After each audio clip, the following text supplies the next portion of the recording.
Kaboom, kabang, kaching. Hello, everybody. My name is Keith Carberry, and this is PLS Live, or PLS Daily. We are live, international, and loud, baby. And we are recording the show, and this time we are recording correctly. Last time we did the show, we were not recording correctly, but we are in the right frame of mind today. And today we're going to talk about outsourcing successfully. Outsourcing is not an easy thing. But once you learn how to do it, you're going to fall in love with it. Absolutely, 100% fall in love with it. If you just were discovering the world of outsourcing, the first thing that you're going to think about, the first thing you should think about, is that you'll be amazed at how much time you can free up to do what you need to do. And one of the things that we talked about with the Power Lead system is that it frees up time. And it allows you to work on your business, not in your business.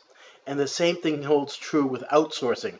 If you're not outsourcing any part of your business, well, you really should start outsourcing a part of your business. Now, what part that would be, I would first start with something that you're not very good at.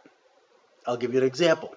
I stink when it comes to understanding my dedicated server, and that's why we have not had the show for the last few days, because although I thought I knew what I knew, I didn't know what I didn't know. And it didn't work out the way that I expected. In fact, we're still having problems with our dedicated server, and we're utilizing a different method to broadcast this room today. We kind of found a workaround to get things to work. And, probably the first thing that comes to mind when you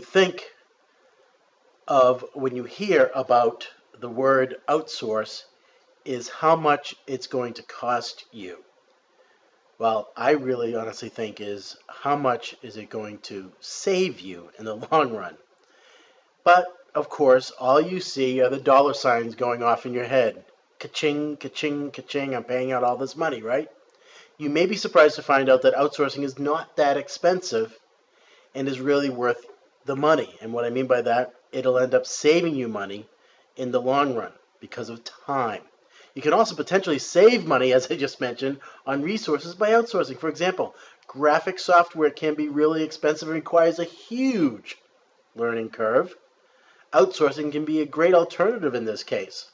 Also, although I can personally do some HTML programming, I can do a couple little things only because I've learned that I have to. PHP boggles my mind. Although I understand it when I see the code and I know where things may be wrong and things might be right, I need to outsource that because I am not a programmer. You just need to do that. And the learning curve for that is absolutely huge as well. One of the easiest ways to start outsourcing is to make a list of all the jobs you dislike. Like, I hate to program. I hate to understand how a dedicated server works, and which you are good at. I am very good at marketing. I am good at pushing out some videos.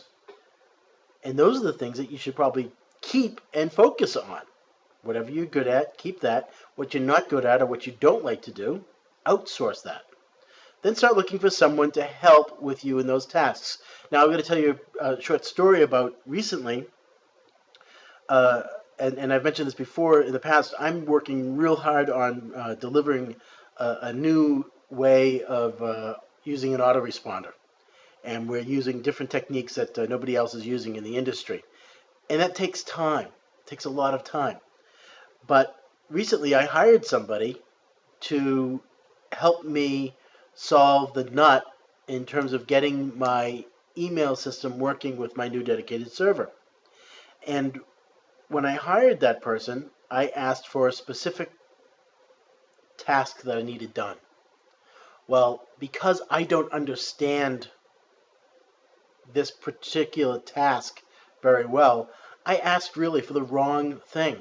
So one of the things you need to do is also make sure that you know exactly what you are asking for.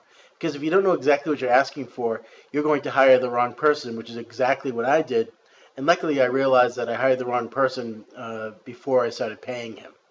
And he spent about I would say he probably spent 6 hours working for me and doing things for me. And he actually did a couple things that were actually pretty good.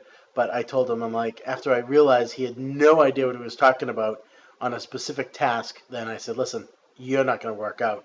No offense, it's my fault. I wrote down what I needed, and you're not what I need. Even though what I wrote down, it seemed like you were, you're not, right? So, what types of tasks can you outsource? And I don't know where you are in your online or offline business right now, the attendees that are in here, but certainly payroll is probably the biggest outsourcing on the offline world that I can think of. Practically every job that I had in my life, they outsourced payroll. Hiring. I've got two very close friends of mine, and that's what they do. They're headhunters. They help hire people for industries. Call centers, huge, right? Isn't it huge that almost every business that you call right now, if you're calling a business that happens to be in the U.S., 90% of the time, the call center is in India, right? Customer service, same thing.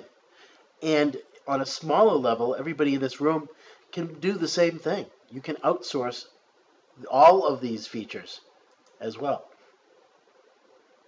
What are some additional outsourcing jobs that are popular for online marketers? Well, some of these include setting up your shopping cart. If you want to, and I got to tell you, I got this magazine, and hold on just one second. I need to run to it so I can read what it says. Hold on.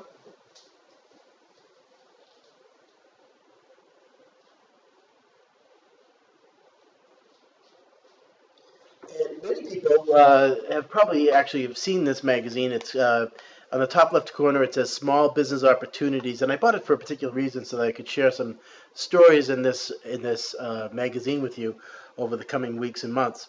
And it's "Start Your Own Business Profits," and just about every advertisement and every article inside this magazine is talks about shopping carts.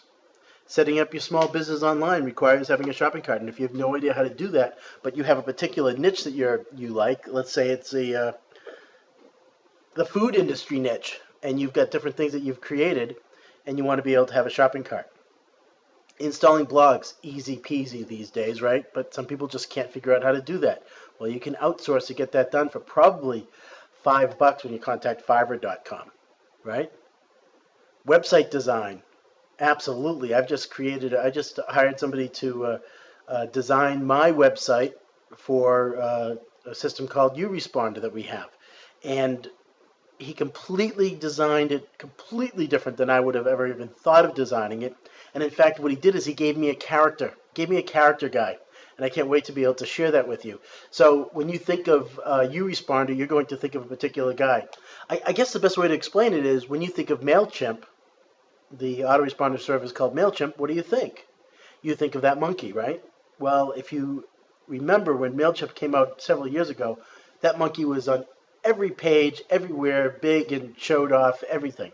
Well, now if you type in MailChimp.com, you're only going to see a little bit of that monkey, but still the image in your head is the MailChimp character, right? Well, the same thing holds true, hopefully, with our system that we're coming out with. But all that was outsourced. It's not something that I can do. It's something that I can do, but it would take me way too long to get it done. Autoresponder message creation.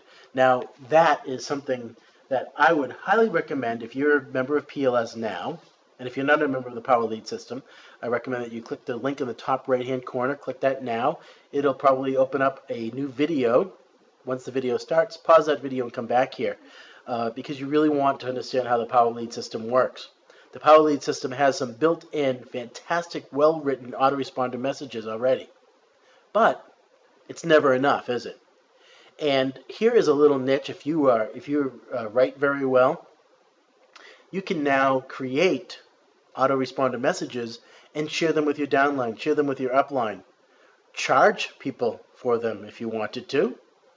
I wouldn't do that, but let's say that you've got somebody that you know that's not in your upline or your downline, and you've written 100 autoresponder messages that work in someone's niche. Say, listen, I'll share that with you for $5 or $20, right? Make a couple dollars by outsourcing yourself, right? Email list management. Understanding email lists and managing them appropriately takes time. Something that we're learning here in my world, in my business, is how to make sure you send out emails appropriately so that you don't burn your IP addresses. Confusing? Yes. Outsource something like that? Absolutely. Creating a membership site. Setting up affiliate software. There are so many different types of affiliate software out there, it's not even funny. Excuse me. Setting up your affiliate software and tying that affiliate software in with your website that you might want to promote, that is huge. And it's something that you might not be able to do, but you might be able to talk about it once it's done. Traffic generation, how to drive traffic to your website. Getting traffic to your website. Again, that's something you can do on Fiverr.com for $5. I'm going to talk about other places to go to in a few minutes. Search engine optimization. If you want to see my eyes bleed, look into my eyes and say the words search engine optimization. They will bleed, they'll water, I will ask for toothpicks. It is the most boring thing in the world, but it is one of the most important things in the world that you need to do. What do you do if you don't like that, like myself? Simply put, you outsource it. Research, copywriting, transcriptions from meetings, videos, secretarial duties. I'm just going to mention the transcriptions from meetings. And I don't know if you know this or not. Just let me take a sip of my coffee here, please. You can actually, like today, we're doing a video, we're doing a presentation on outsourcing. I can actually upload this video onto YouTube today, which I will be doing, and sharing with the rest of the world. Once you upload this video onto YouTube, YouTube actually transcribes this presentation. Now, it does a fairly decent job. Not perfect, but a fairly decent job.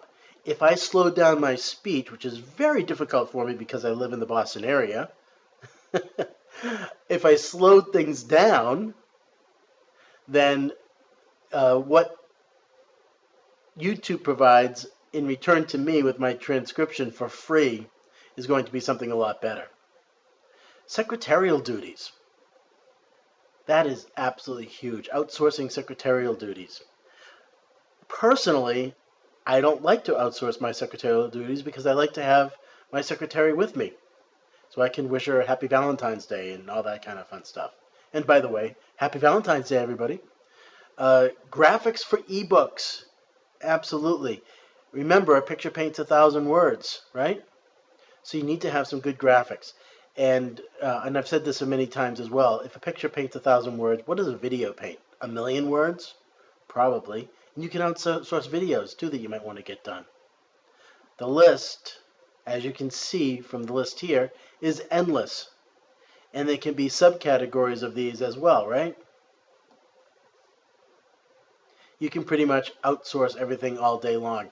I have not personally read the book, but there's a book out there on how to make $1 million on 4 hours a week.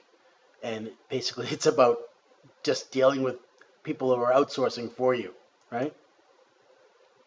Offshore outsourcing. Outsourcing to people in other countries is what I do, is popular and is seen as a way of saving money. And sometimes you get higher quality. I've got a programmer from India who's absolutely fantastic. I wish I had 4 of them because that's what I need.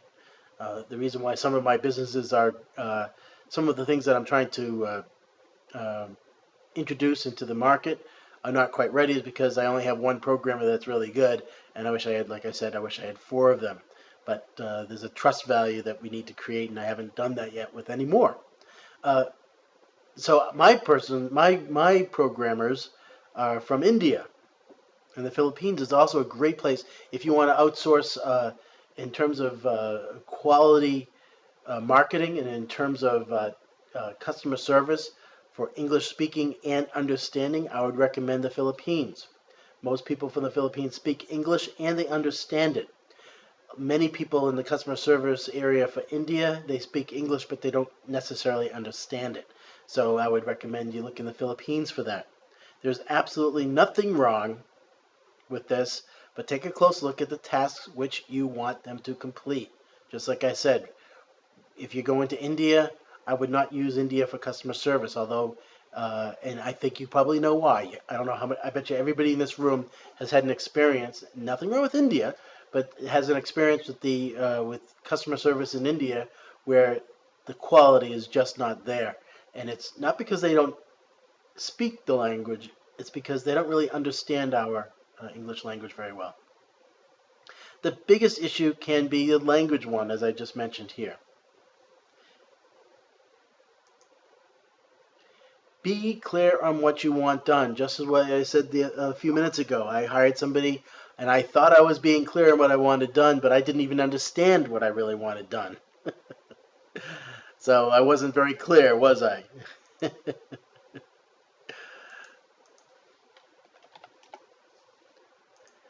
Whoops, just a minute here, guys. Sorry, I apologize. Somebody was trying to text me and I Skype me and I had to respond to them.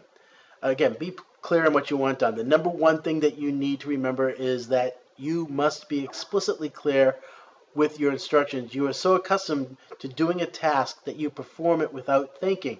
A good way to overcome this is to write down in detail instructions the next time you do the task. Personally, I usually use a video, and we're going to be talking about that as well. Another good idea is to create a step-by-step video, as I just mentioned, or guides on what you want done. This is easy to do, and having a visual can be extremely beneficial to the new person. If your outsourcers are going to post to your blog and add autoresponder emails for you, show them the complete process. This includes logging into your account, creating blog posts, adding keywords and tags, and publishing or scheduling your posts. Personally, I like the method of recording everything you do in detail, step by step, and that way the outsourcer can play and pause as they go along and understand exactly what you need to get done. Once you have your process written down or captured on video, you must then clearly define what job or task is involved. You don't want to tell someone to post one blog post to your blog each day for a month. You need to do the following. Provide them with a guideline. It has to be 250 to 300 words. Give them keywords or subject headings to work with. If you want photos, provide resource links to give them a few examples. Details are the key, right? And always state what you expect. For instance, right now it's February 14th, as we know, Happy Valentine's Day. And on this day, we have, according to my guidelines and expectations, one of my programmers has to finish a task by February 20th. And I know he's not going to get it done, and he knows he's not going to get it done. So, did he meet my expectations? No. Did I set a high bar? Probably. But it's never high enough, right? Always set a high bar in my mind so that you can get things done, because if you're not a programmer, you might not understand how long that's going to take.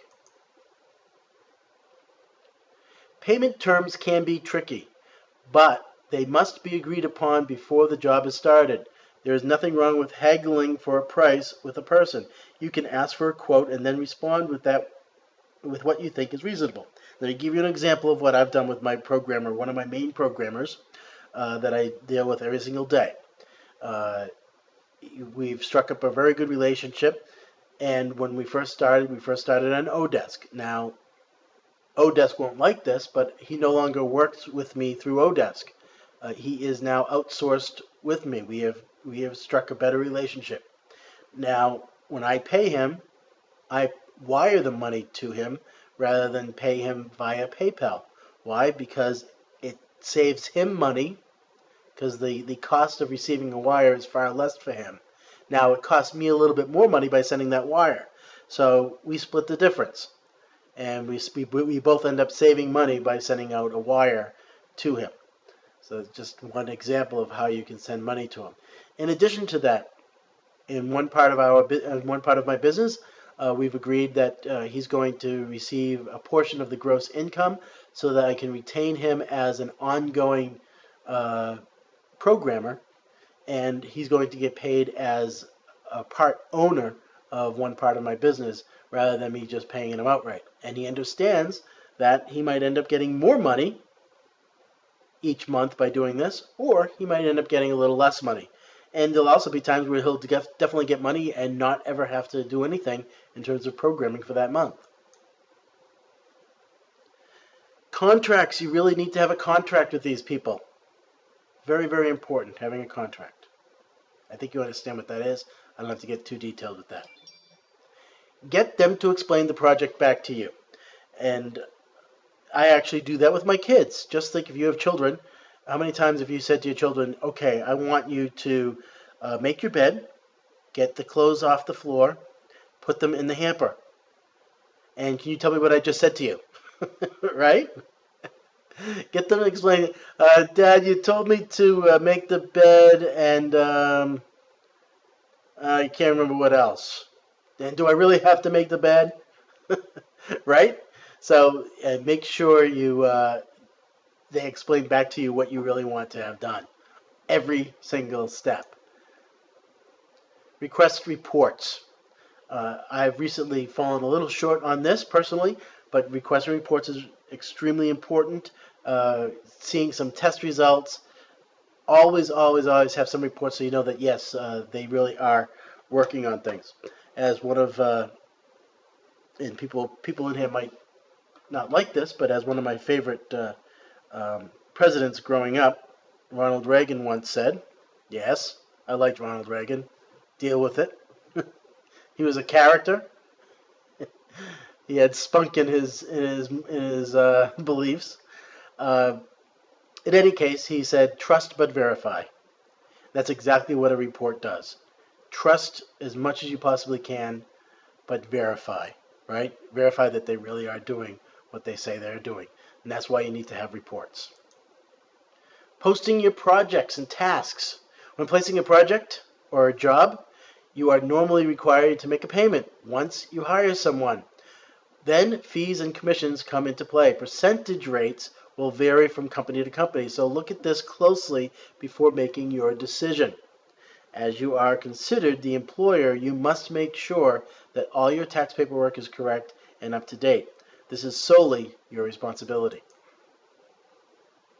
Once you're ready to begin the hiring process, you will need to actually post your job offer.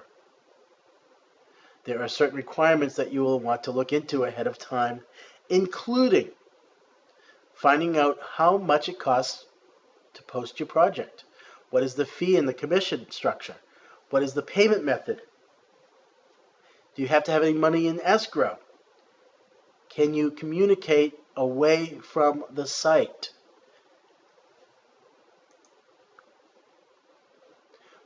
When you post your project, you will need to describe the job in as much detail as possible.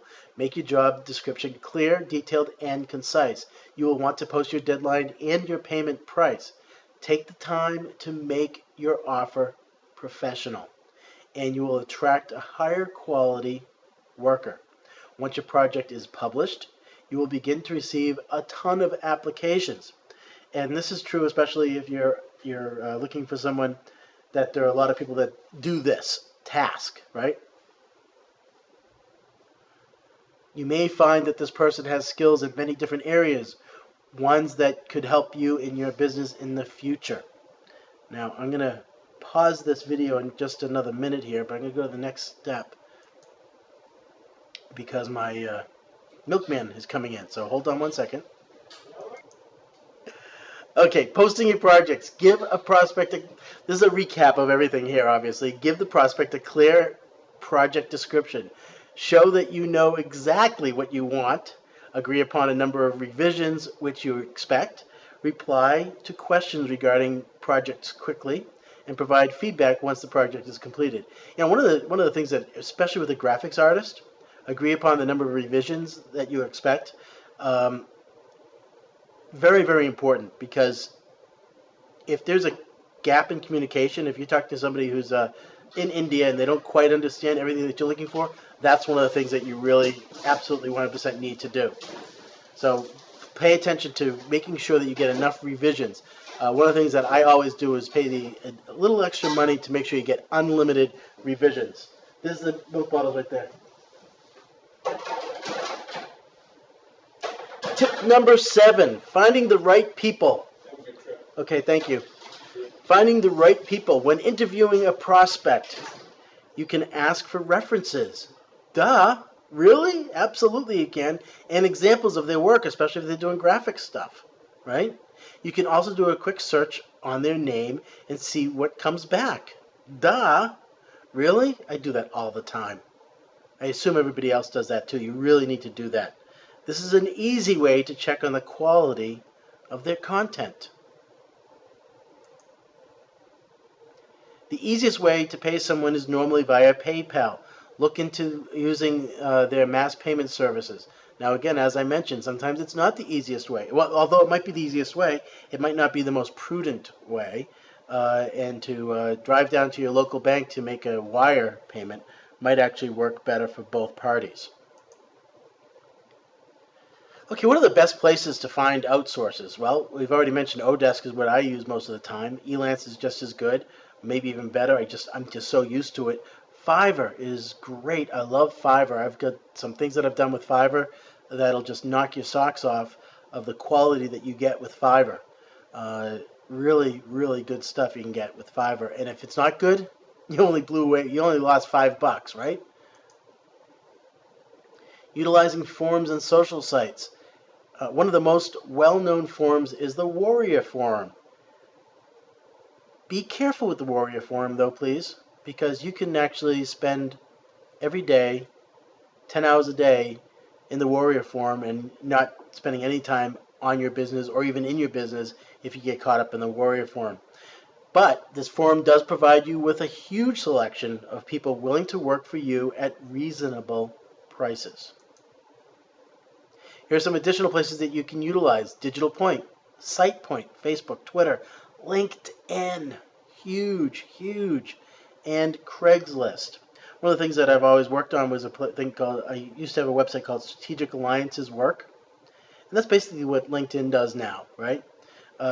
You can actually form strategic alliances by finding people on LinkedIn. Great source. You'll need to spend some time learning it, though. The following is a list of keywords which will help you find outsources. And here they are, basically all the words outsources, right? Outsources, outsource providers, outsourcing, freelance web designer, and again, I am recording this and we'll let you know where you can find it. Transcriptionist, right? Writers, web designers, graphic artists, press release writers, offshore outsourcing it. So just do a search on the word outsource, right? Obviously, you need to protect your investment. And the benefit of using an outsourcing company such as Elance is that they have a payment method called escrow. To use escrow, you will need to deposit money into this particular escrow account for that particular project. Another benefit of using web-based outsourcing sites like Elance and Odesk is that they put their providers through a series of tests. The person must then pass the test to be allowed to advertise their specific skill set. Excuse me. Helpful tools for outsourcers. Below you'll find some recommended lists. I am a huge fan of two things in here. Skype, all day long. Not to do video Skyping, which a lot of people think of video Skyping, just for texting and keeping information in there. It holds a lot of information for a long period of time. And Google Docs. I absolutely love Google Docs because I use it every day to make some changes and modifications and some ideas with my programmer. And when he's done with a certain task, he puts the strike through, and we know what he's done and what he hasn't done. That's kind of like our reports of how we know how we're doing, right? Damage control procedures. Do whatever you can to protect yourself in case things go wrong. You have a falling out with your programmer. Well, be careful. If you have a falling out with your programmer, you want to make sure that you change all passwords as fast as possible before you fire them. This way you can easily pick up the pieces and carry on with business as usual, right? When giving out passwords and access to your accounts, create separate user accounts for each outsourcer. I'm really bad with that. A lot of times your outsourcers will need root access, but that's important to do this. Make sure you have backups of all your sites and documents. Always, always have backups, right? Keep copies of contracts and invoices. Absolutely, so you don't have a dispute, right? In conclusion, these tips have hopefully given you the foundation on which to start outsourcing. If you're afraid to outsource, don't be afraid to outsource, because just like the Power Lead system, outsourcing helps you work on your business, not in your business. And the more you work on your business, the more successful you're going to be. My name is Keith Carberry. Kaboom, kabang, kaching. If you put your business together with outsourcing, they create a synergy, and as they get closer and closer to each other, and you work hand in hand with yourself and outsources, and you start working on your business, kaboom, kabang, it creates this dynamic explosion, and kaching. And the kaching is the money that's going into your pocket each and every day by using the proper methods to outsource. Excuse me.